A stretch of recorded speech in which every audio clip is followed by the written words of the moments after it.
जो कि हाट की सरज़मीन मौलाना अब्दुल्ला सालिम साहब जो हमारे इलाके की नुमाइंदगी पूरे हिंदुस्तान में माशाल्लाह कर रहे हैं और उभरते हुए नौजवान हैं। और हमारे मुफ्ती हुसैन अहमद हमदम साहब माशाल्लाह ये भी बहुत ही बासलाहियत हैं काज़ी साहब।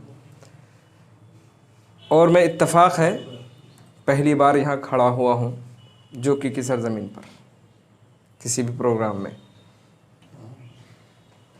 ये हमारे लिए बहुत ही खुशी की बात है। मैं इस लायक नहीं हूँ, लेकिन वाकई में जब अज़ीज़म हाफिज़ मेराज सल्लमहु मेरे गरीब खाने पे तशरीफ़ लाए और उन्होंने बताया कि मैं इस तरह की चीज़ें करना चाह रहा हूँ, तो दिल से दुआ निकली और ये कहा कि बेटा तुम आगे बढ़ो, अल्लाह की मदद आएगी तुम्हारे साथ।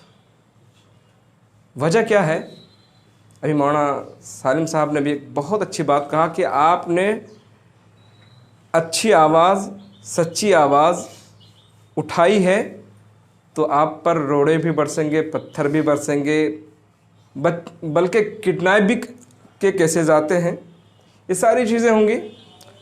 लेकिन आज मीडिया से ज़्यादा इलेक्ट्रॉनिक और प्रिंट मीडिया जो आप देख रहे हैं, बड़े बड़े चैनल्स देख रहे हैं, इससे ज़्यादा लोग सोशल मीडिया से फ़ायदा उठा रहे हैं।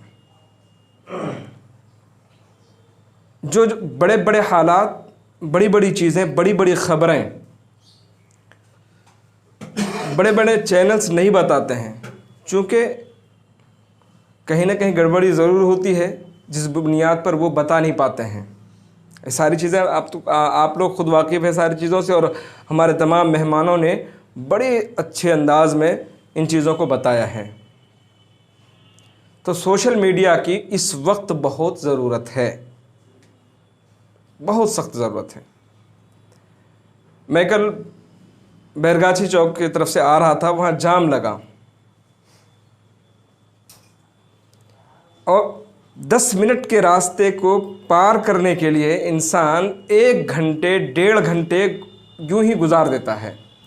और ऐसे हालात में आकर बड़ी सी बड़ी लड़ाई हो जाती है, मारपीट तक की नौबत आती है, तो सब सिर्फ खड़े होकर तमाशबीन हो जाते हैं, खड़े होकर देखते हैं बस, हाँ ठीक है कौन लड़ रहा है, ना तो छुड़ाते हैं। बस ये हमारे गांव का आदमी है तो हमने उसको उनका साथ दिया और उनको मारना शुरू किया। उन्होंने कहा ये हमारे गांव का आदमी है तो उसने मारना शुरू किया। मैंने देखा, जो कोई ये नहीं कह रहा कि क्यों लड़ रहे हो, और तुम्हारे लड़ने की वजह से इतने लोगों का वक्त बर्बाद हो रहा है और पुलिस भी तमाशाई बनकर खड़ी होती है।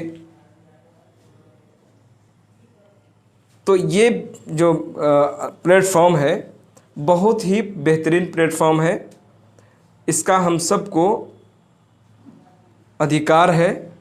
अपनी चीज़ें जो हमारे हुकूक़ हैं, अगर बड़े लोग, बड़ी मीडिया नहीं बताती है तो हम खुद ही चलाएंगे, खुद ही अपने हुकूक़ मांगेंगे।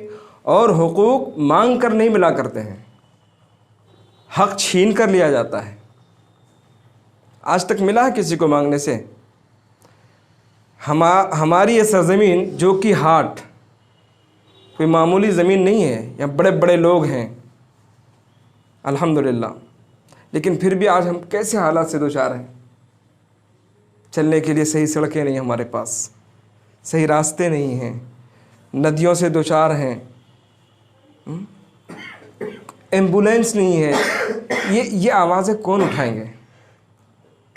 यहाँ तो ये चाहिए था कि बड़े बड़े मीडिया हाउस जो है आकर के अपना काम करते, अगर वाकई में ज़रूरत समझते और हमें हकदार समझते।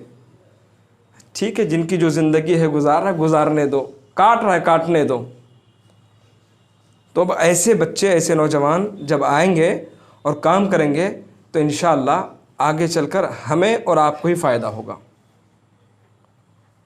और आप हिम्मत से काम कीजिएगा। आप लोग, आपने चैनल शुरू किया है, हालात आएंगे, आते रहेंगे हालात। मैदान में जब 2 शेर उतरता है, 2 आदमी उतरता है, 2 खिलाड़ी उतरते हैं, एक की जीत एक की हार होती है। तो आप तो सच को लेकर मैदान में उतरेंगे, हालात आएंगे, उससे डरना नहीं है।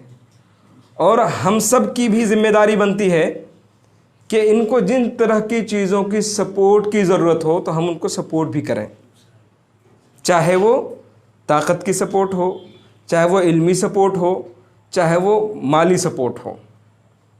सिर्फ़ दीनी इदारों का, दीनी तंजीमों का फ़लाँ चीज़ों को चंदा दे दिया और ये काम कर लिया, हमने दीन कमा लिया, सिर्फ़ इसी का नाम दीन नहीं है। तो बहुत अच्छा क्या है माशाअल्लाह, अल्लाह ताला इसमें खूब बरकत अता फ़रमाए इनकी उम्रों में, और अल्लाह ताला हमारे नौजवानों को और जो है आवाज़ इस तरह उठाने की तौफ़ीक़ अता फ़रमाए और खूब हक़गोई के साथ काम करने की तौफ़ीक़ दे। जब आप हक़गोई के साथ काम करेंगे इंशाअल्लाह ये आपकी आवाज़ दिल्ली की सरज़मीन पर उठाई जाएगी।